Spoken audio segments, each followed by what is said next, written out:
You want to be blessed in your life and you don't understand what is happening. You don't understand why everything you're doing doesn't work. You don't understand why you work so much and you can't see any good results. You're tired, exhausted, you think you've tried everything and anything. Today I'd like to share something with you. Maybe it is for you, maybe it is not. Look at your situation and see if it fits. This psalm came back to my mind, Psalm 133. I'm going to read it because it's so short. How good and pleasant it is when God's people live together in unity. How good and pleasant it is when God's people live together in unity.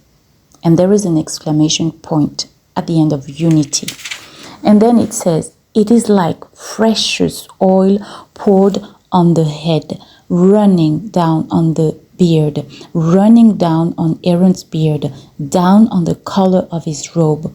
It is as if the dew of Hermon were falling on Mount Zion, for there the Lord bestows his blessing. For there the Lord bestows his blessing, even life forevermore. It says it all. It really says it all. You see, when we have so many conflicts in our life, so many dysfunctional relationship that does not work, that put us in stressful situation, anxiety, unforgiveness, the blessing cannot come. If you read carefully this psalm, you have the same word, the same expression that is repeated several times. It is like oil poured on the head, running down on the beard, running down on Aaron's beard, down on the collar of his robe. This is insisting on the fact that it is so powerful to be in good relationship where you can live together in unity. It means that down is coming the blessing. 3 times, running down, down on the collar. This is insisting on the fact that it is surely coming. This is a sure way of getting that blessing. Let's look at the word precious oil. It is like. So living together in unity is like. It's the same thing as precious oil. Precious oil poured on the head. Wow. It is precious. It is the anointing is here. The Spirit is here. Love of God is here. The blessing is here. So when you have at the end, for there the Lord bestows his blessing, even life forevermore. He bestows his blessing. It means this is there. Living together in unity. Everything starts with living together in unity. I repeat, everything starts with living together in unity. And it ends with, there the Lord bestows his blessing. Even, and again, insisting, even life forevermore. So, what does it mean to live together in unity? As I said, we need to have first together. We need to be together. We need to have relationships.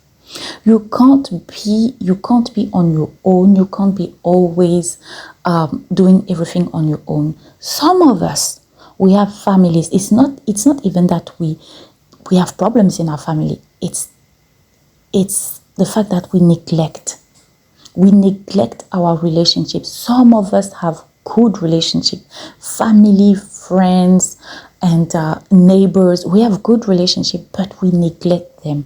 So I don't know if this idea is this thought that I want to share today is for you. It might be that you have to remind yourself that I need to make time for my relationship. So maybe that is the reason why everything you're doing, it takes so much time, so much hard work, and so much energy, so much money, and you can't see the end of it, and it does not work because you owe.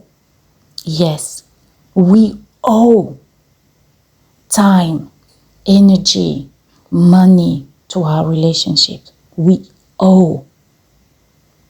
People don't like this word, but in terms of relationship, yes, there are people you owe some time. You owe them time, and you neglect them.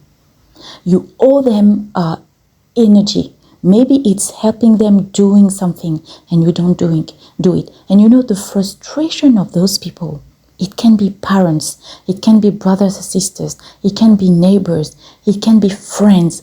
The frustration of those people goes up to God. I tell you, the frustration of those people goes up to God. Several times in the Bible it is written that the cry of this category of people went to God. The cry, some people are crying for your time. Some people are crying for the energy you have, and they don't have this energy. It can be somebody who is sick around you, but maybe because you don't know, you're neglecting that person. You owe that person this time and this energy. It happened to me. And I was so blessed afterward. I did not even know that principle. It was about an elderly woman who had to go through surgery, and her children were having problems, really serious problems in their families. Also, other members of the family that were sick, that were in the hospital, and nobody was available. And when I heard about the surgery, I offered to help her. Do you know that she declined? First she declined, but you know what? At least I offered. So when the time of the surgery happened, do you know that old woman called me back and said, you offered to help me. At the time, I thought I could manage, but please, do you think you can be available? I made myself available. I was in another country, guys. I was in another country with my children.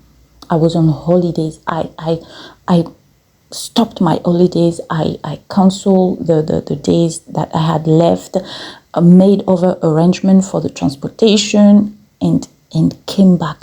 I had to drive during the night, came home, slept for an hour, and then took her to the hospital. At first she wanted to take the taxi, get there. When I got there, people, even the doctors and all that, even thought that I was her daughter. I didn't say anything. I didn't say no, or I acted like her daughter. I did not do it to get anything. It's just that sometimes it's just basic human nature, human kindness, you see. So I did everything I had to do until she was well and all that. I won't tell about the rest, but I tell you, this woman is not from my family, really. She's an elder. I had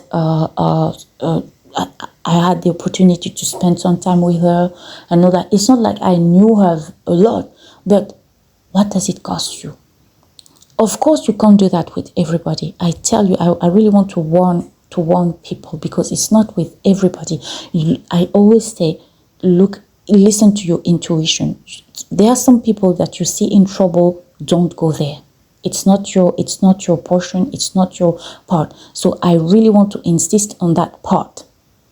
You are not called to everybody. Even Jesus was not called to everyone. So I don't want you or myself running around looking for people in need. Some people did that and it was not good for them. So you need to use your intuition. In that situation, I had the green light everywhere. I knew that I had to step in. I had to do something. And it ended up very well for me and for her. This is how you know that it was your responsibility from God.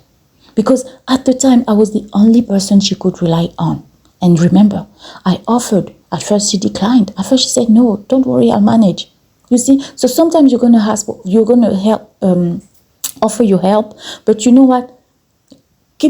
Get yourself available in case the person realizes that, oh, maybe that person offered some help. Maybe I should accept. You see? So live together in unity. There are some people who need your help, your intuition.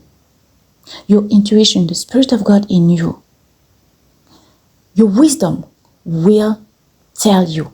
So maybe you have some problems at the moment because there are some people who need your help. They need your strength. And maybe you are neglecting them. You are looking in another way. You are looking into your own problems. And I tell you, sometimes your provision, sometimes your breakthrough is in helping somebody else. I hope that this very little study is going to help someone. Please look around you. It might be even your own parents. It might be a sister that is sick. It might be a sister who is raising her children, and she it's so difficult. It's so difficult for her. But maybe you are traveling the world without even realizing that she is in need for this season of her life. When you are young and you have an older sister that is having her children, she's married, she's having her children, maybe you should go and help, because your turn will come and you might need her help as well. Live together in unity. At this season of your time, of your life, there are people that you owe some help. You owe serving them. And this is how your own blessing is going to come to arrive. When I was younger, I was a student. The time I had, I would, and I tell you, I would not do that for everyone, but you know, your intuition is going to guide you. I had some friends who were already married and they were older than I, maybe 7, 8, 10 years, sometimes 20 years older than I. I would make some time, help them with babysitting, sometimes they would even be at home, and I would give them some time to go and sleep, only sleep, while I was taking care of the babies. You see? So there are so many things you can do. You can help with the laundry. You can help with the cleaning. It doesn't take long. It's nothing for you. But you're blessing someone and you're pouring blessing in your future. Helping someone arrange her wedding. I've seen miracles in my life. I tell you, miracles in my life. Maybe if you're interested, I'll tell you about that. But today I'm coming to tell someone the miracles you're waiting for. It's in helping someone else, someone around you. There's somebody around you who is so frustrated with their situation, and even frustrated with you, because that person desperately needs your help and you don't see it. Maybe by listening to me, you might know who this person is. Please let me know. That will encourage me. Maybe you will realize that, oh, I know the person, and then go and help that person. Do what you have to do. It won't even be difficult. Don't worry. And then imagine now the doors open, your own blessing open. Because it is written, this is there. And I would even say, then. There. It's when you do that. When you unite yourself to help other people. This is when you also get a transfer. While you are helping them, you get a transfer of a grace, a blessing that is in that person's life. Let me tell you, when I say that I've seen miracles, a friend of mine was getting married. And I tell you, sometimes it's easy, sometimes it's not. There were so many troubles. But I was there, I did what I had to do. And I tell you, sometimes it's not easy. That person was not particularly kind to me. But I tell you, today I can say that I received the transfer. I did what I had to do. Her marriage went well. The people she was relying on, they were not faithful. And she saw that the very day of the wedding. So I had to step in. And I did everything I could do. I served, I helped, and all that. I was blessed afterward. I was really blessed. So I'm telling you, maybe you have some problems today because you're too focused on yourself. Live together in unity with other people. Go and help. Pray. Ask God, who needs me? Who needs me? Who's frustrated about me? Who's frustrated at the moment? Who do I owe some time, some energy, some money? Open your eyes and you will see. Let me know if you have found the person you're supposed to serve. And you know, sometimes it's not just a one-time service. Sometimes it's going to be something that will prove your faithfulness to God. It's going to be someone you're going to accompany. Sometimes it's about your own family. You're a man, for example, you always focus on work. You don't have time for your wife. You don't have time for your children. You know what? Your wife is frustrated. Her frustration is going to God. Your children are frustrated. Their frustration is going to God. And God looks at that. And things are hard for you just to take you back to your family, to take you back to your children, to your wife. Same for women. Sometimes your husband is frustrated because you are so busy. You have time for your friends, work, yourself, and all that, your family. The husband is frustrated. He's at home, waiting to spend some time with you. Sometimes he even wants to bless you. He even wants to take you on holidays, but you wouldn't. The man is frustrated. You're spending so much time with your children. It's normal to take care of your children, but not to the expense of your marriage, not to the expense of your husband. Now, the man is frustrated. And there are some things that you are missing now. It starts happening in your life that you don't understand. What's the problem? What's the problem? The problem is your husband is frustrated. You don't spend time at home. You don't spend time with him. You don't make time for him. So make time for him. Make sure the children are taken care of on time. And then close your phone. And this is the time for your husband. And when I say that some things you need to be faithful with it, when it comes to marriage, for your husband, it's going to be for the rest of your life. Your friends have to understand that this is the time for my husband. Your children have to understand that this is the time for my husband. Same for the husbands. This is the time for my wife. And you will tell me, come and tell me if you're not blessed after that. Come and tell me if making time, living together in unity with your husband, if you're not blessed, if your husband is not blessed, if your children are not blessed. So stop running everywhere, wanting to do everything for everyone, to be everything to everyone. Stop it. Your husband is frustrated. Make some time for him, and not just for today, not just for a week, for a month, for the rest of your life together, for the rest of your lives. Make some time. You owe your husband this time. Yes, you owe him this time. All right, let me know if someone has been, if what I said relates to you. And